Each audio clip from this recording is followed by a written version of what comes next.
It used to be called the Oddfellows Hall.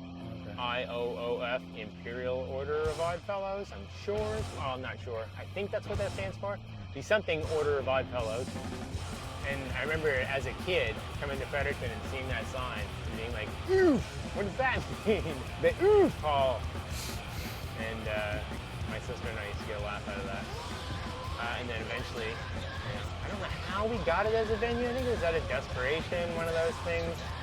Post Charbles. Like, we need a spot. And they had done shows here before. Like the Nils played here, which was like a really important band from Montreal in the 80s. So this place, I've never been here for anything. Yeah, who else played here? Gob played here.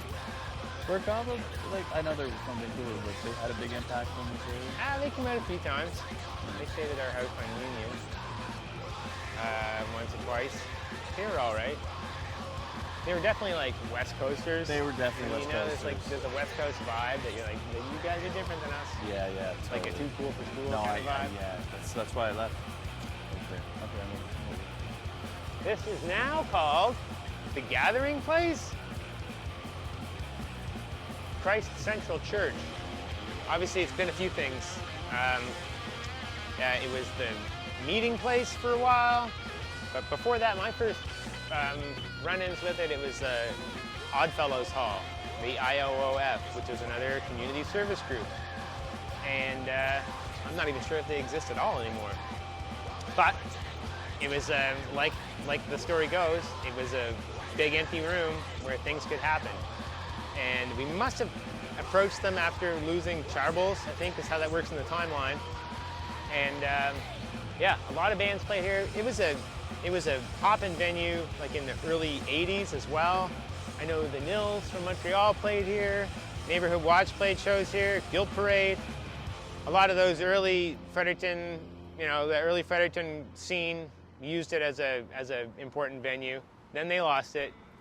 And I heard they lost it because someone leaned against a window and cracked it, and then that was that. When we approached them, they were into it. Very kind, opened the doors, said, here's the key, lock up when you're done, and drop the key off tomorrow, or drop the key in the box. And they were excellent. There was an upper, there was an upper, like a balcony section that was all wheelchairs, like 60 wheelchairs. So we would have like wheelchair rodeos and things before the bands would set up and stuff like. So we had fun in there. People say it's haunted. I don't know about that. Some memories of the place. I remember Phil Clark did a show here once, and Phil was always into trying different things. So like trying to change the familiar setup of stuff. So he actually did an all-ages show that came with a chicken dinner. Because right the door that we came in was on the other side, and you had to walk through a little kitchenette and into the space. And I remember Phil brought something like 40 chicken breasts and filled up the oven. And you pay whatever, $6 for the show, $10 for the chicken dinner that came with it. So of course there was chicken everywhere at the end of the night. But this was like one of the venues in particular where I remember everybody chipping in.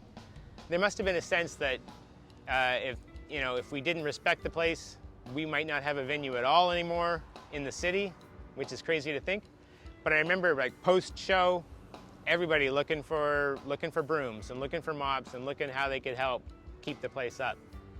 And yeah, I actually don't remember how, or even if it stopped being a venue when I was doing shows. But yeah, I think shortly after that, they sold it to a church group, and then they just had a different purpose for the space, I guess. But yeah, for a while, the Oddfellows Hall was a going concern. I do remember, there used to be this band from BC called Insult to Injury, and there was a girl from Fredericton who was in that band. She was the singer, Jen Thorpe. And the bands, like the whole, like if Slayer is about Satan, this band was about garlic. Like they actually have a 7-inch from them called Garlic for Life, and it came with a flag that folded out. But I remember when they pulled in, They were called Submission Hold. They changed their name to Submission Hold. And when they drove in the parking lot and parked, we could smell them before they opened the door. So that's like a very key memory of shows at the Oddfellows Hall. Phil's Chicken Dinner and the smell of garlic from Submission Hold. That was great, man. Phil Clark, hey, did you see he posted some punk stuff? No, he wants did to he do really? punk stuff again. Oh, He right was on. talking like I like. He's working with us sometimes. Yeah. He's awesome. I really like him. Oh, he's a super guy Yeah, with so man. much history. I wish he'd Yeah. open up about it, but he's so modest. He is. But I got a good interview with him. Yeah? Yeah, I did. He talked about those days? Yeah, we did. And in fact, I really like him. I'm actually gonna try to. I want to get a shrimp ring thing because I haven't seen them yet. Oh, man. You seen them? Oh, yeah. They're awesome. It's like a different kind of punk. But yeah, Phil, he's so modest and so quiet. But he did zines. He was the first guy I met that did zines. Was he? Recorded tapes and he was always a factory for stuff. Creativity is constant. He started out with punk, but he was always a gearhead too, right? Yeah, well, I met Phil. I'm gonna park in this big parking lot. Yeah, and you can sure. just walk across the street. Yeah. I met Phil from the early days in the scene. He was always in a band. It seemed like he played every show. And he was just a creative force. He was always putting out music. And he was, the legend of him for me was fantastic. Like he always had his address. I think he lived on George Street. I'll have to check my old cassettes. But yeah, he lived, and I would actually walk around town, and I was like, here is where that guy, Phil Clark, lives. I didn't know him at the time, but I was like, this is where all this shit happens. And he was more, to say somebody's punk is kind of a dumb thing to say, but Phil was more independent than anybody else in the scene because he did his own thing to the extreme. His bands were usually him with a guitar, a bass player, and a drum machine. And he would often rock out harder than like a 4 or 5 piece band, a traditional band setup. He would bring it. He'd bring the energy, he would get into the crowd, he'd be in your face, all the while like his drum machine in the background, and then he would go, he's kind of B.A. Johnson in the way, like he would just kind of hit the backing tracks and give her. But, it may have, a lot of people, well, maybe not a lot, but I know some people are like, this drum machine guy again. But for me, Phil Clark was just a creative force, and he still is. And that was 25 years ago. Or 20 And now years he's ago. electronic music.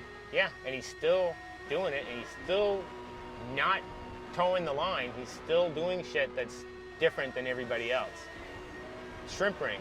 They get dressed up in space costumes and fucking rock the place with electric music, just like he was doing with the punk stuff back in like the mid 90s. It's still, I never made that connection until right now. But yes, that's how he operates.